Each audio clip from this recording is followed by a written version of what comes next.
We finally made it to DLC 1's release, and with it comes a host of changes, 3 new maps, and a whole lot more. So let's jump on in. First, taking a look at the maps, we have the PD that has undergone a whole makeover to really emphasize the fact that the in-game hurricane did a number on the building. From rubber matting on the floors due to water infiltration, ceiling collapses, debris, it's obvious that Void took a lot of time crafting this, which in my opinion paid off. There are also quite a few dialogues to run into while you're walking through the PD. This place looks how I feel. It just needs a bit of TLC. It's been through a lot over the years. It needs to be put out of its misery. We need a new building. One with a few mod cons. They keep sticking a fresh coat of paint on every few years, but you can't polish a turd and call it a diamond. Take some time and do some exploring of your own and see if you can get any unique dialogue. Next, we have Dorms, which is an absolutely insane map. There are hidey holes, crevices, slip spaces, and gun holes galore. Once again, it's obvious the devs took a lot of time and effort to handcraft the inside to show off just how decrepit an impromptu homeless shelter could be. I especially like the schizo drawings closer to the end of the map, which really brings things together to give me the heebie-jeebies. Now onto the Lawmaker map, and man, I think this is my favorite one so far. I used to be a police officer in a pretty suburban area, which meant if I was searching a home with a partner, it'd be a lot like this one. Genuinely, this brought me back to my policing days, and in a very good way. Everything about the layout to the environmental pieces really resonated with me. Narcos. Wow, this map was absolutely insane, and I loved it. There are legit 9 houses you have to clear out, and each one is cramped and claustrophobic in a way that is challenging yet fair. The level design is superb, and in my opinion, this map has the best / most impactful environmental storytelling overall. I mean, looking at the trail of blood leading to where the informant actually is, showing where his hidey hole was to where he was tortured, it really demonstrates the gravity of the situation. Now on to the weapons. We have the Flux, which is a pretty cool addition to the game. It's nice to not have another M4 for once. I feel like its damage is just ever so slightly lower than I would expect, but its recoil is pretty much on point. Also, from time to time I got this super weird bug while using the Flux wherein my sidearm then had the magazine of the Flux welded to the flashlight. Minor little bug. No biggie. I'm gonna have to admit a lot of bias here, as I personally own an FN 509 and I really enjoy shooting it in real life. And the modeling team did a great job in putting this thing together in the game. Its damage is balanced and recoil is precisely what I'd expect for a non-comped version of the pistol. Speaking of which, I was slightly disappointed to see that there's no comp option in the loadout, which to me feels weird, especially since a roll-in special is a very common setup for the 509. Also, why, guys? Why is this clipping? I just don't get why the 1.0 version of the game has stuff like this. Now, I like the DM4 PDW. It's a very cool M4 style weapon. I just think that we have so many already, it's gonna get lost in sauce with the rest. Either way, it feels good in game and is pretty solid. In my opinion though, if you want to use a 300 blackout weapon in the game, just go with the ARN 180. That thing has very minimal muzzle rise and is incredibly crispy to use, and overall just feels a lot more stable of a platform than the DM4. I'm also not a huge fan of this dissipation effect being so pronounced. It's cool and all, but in real life, it's nowhere near this obfuscating. A little side tangent here, I'd like to talk about the grenade launchers. I don't understand why the grenades themselves can't break glass. They bounce right off. Like, my dude, this is a single pane of glass at best. I can throw a baseball at one of these things and it'd shatter. We now have some mouth movement animations for the AI to bring them a little bit more life. I was actually quite impressed with how decent it looks, given the rudimentary nature of the movements themselves. Also, I found that during the AI's death rattles, they will still move their mouth, so that's neat. Void also gave the AI the ability to have eye contact, which is a little unnerving, I'm not gonna lie. As far as sound effects go, I really gotta hand it to Zach here. He knocked it out of the park with the sound design and how it propagates throughout the level. When you hear a shot outdoors, you can hear how it mirrors off surfaces that are further and closer to you. The same thing goes indoors. If I fire off a round while in the doorway of a house, I can hear the shot reflect from not only inside, but outside from behind me. Just very cool stuff. Also, if you don't know, our boy Zach here has released the official soundtrack on Spotify. Go check it out. So Void have moved everything over to the Unreal Engine 5.3, and I gotta say, it looks very crispy, and I like it a lot. The only thing I don't like is the amount of drop frames I'm getting. I used to be cruising at a solid 120-ish FPS, and after the update, it's way lower. And that's even after the newest patch that came out on the 26th. Also, another little interesting note here, inside of gas, the serving counter glasses become much more see-through, which I think I can attribute to the Unreal Engine 5.3 move, and it's neat, it's nice. I can actually see through it and engage enemies if I need to. So let's talk about the artificial Dumbo in the room, that being the SWAT AI.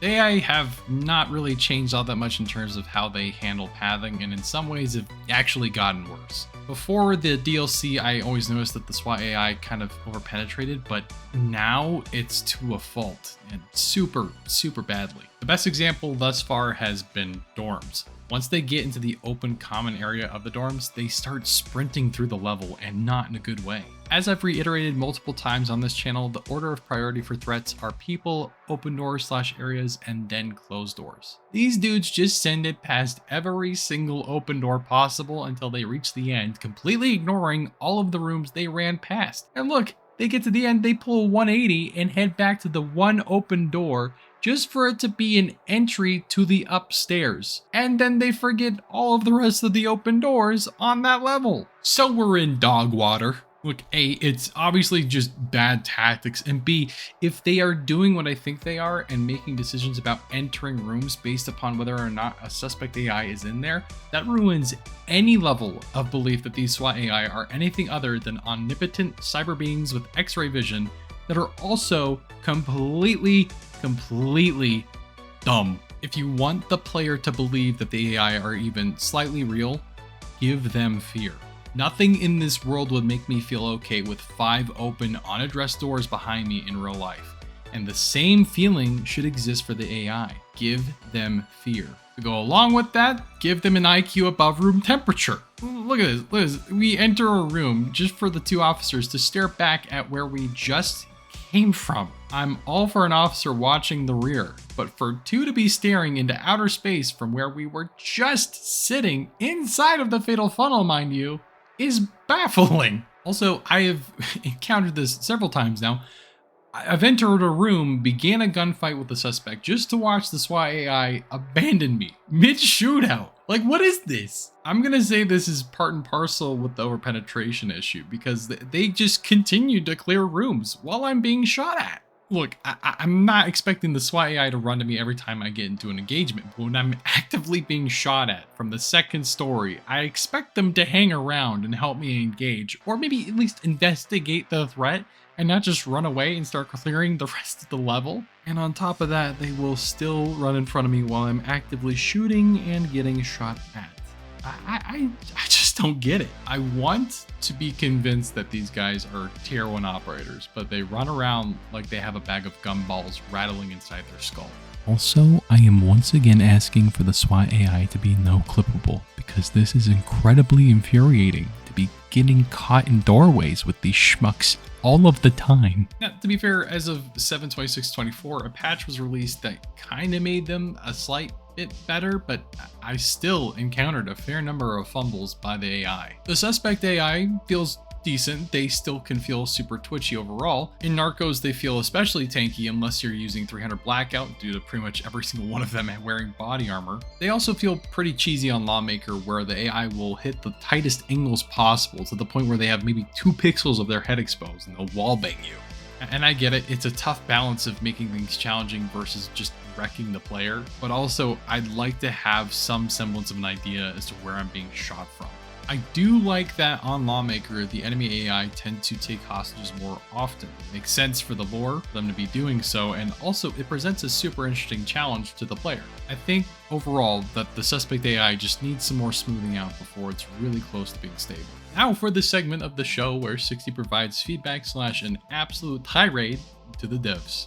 Day 338 of saying the taser should cause the suspects to freeze up. Legit, this poopy squat dance the AI do when tased just isn't it. And also, y'all have showcased in the past that you have the ability to make the AI lock up from being tased. Why not just implement it? I'm still confused as to why a retry button hasn't been added into the death screen. Why do I have to spectate? Just let me retry from the screen so I don't have to suffer any more than I already am. Additionally, if I use the retry button, just spawn me back in. Cut out that timer unless it's absolutely necessary for loading or shaders or whatever else. I personally have not encountered this, but I've seen multiple people experiencing hit reg issues where the suspect AI does not respond to being shot. Minor bug here, but I keep seeing this artifacting happening on top of reticles, and additionally pixelation seems to occur on the actual displays themselves randomly. In regards to the Narcos map, I really feel like the first home needs a suspect AI or something. After like 5 or 6 playthroughs, I just YOLO through there because I know that there's not going to be any threats. For the first playthrough, it makes sense for there to be no threats to let the player absorb all the information that's in there, but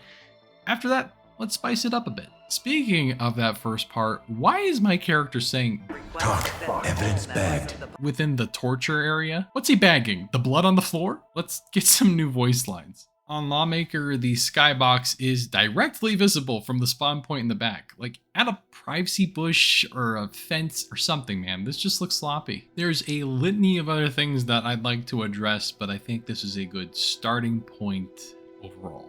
Rant over. I like the theme of this DLC. Every map includes a home invasion of sorts. The oil tycoon, the informant, and the least of these all have their homes invaded, so to speak. I'm excited to dive into the lore of these maps and see how they fit into the existing timeline of the game, and I'm looking to make a full lore breakdown in the future. Overall, this feels a bit closer to what I would accept as being a 1.0 version of the game, with some issues that still present themselves. I just feel like they rush things out the door again because they missed the deadline, and I hate that for them and for the players. Again, my personal opinion, they need to stop making public deadlines. Just keep it internal and update us on your progress. But what do y'all think? Has the DLC 1 experience been okay for you so far, or do you think there's some improvements that need to be made? Let me know in the comments. Anyways, thank you all so much for watching. I really do appreciate it. And as always, remember our sole objectives. Stop the killing, stop the dying. I'll see y'all later.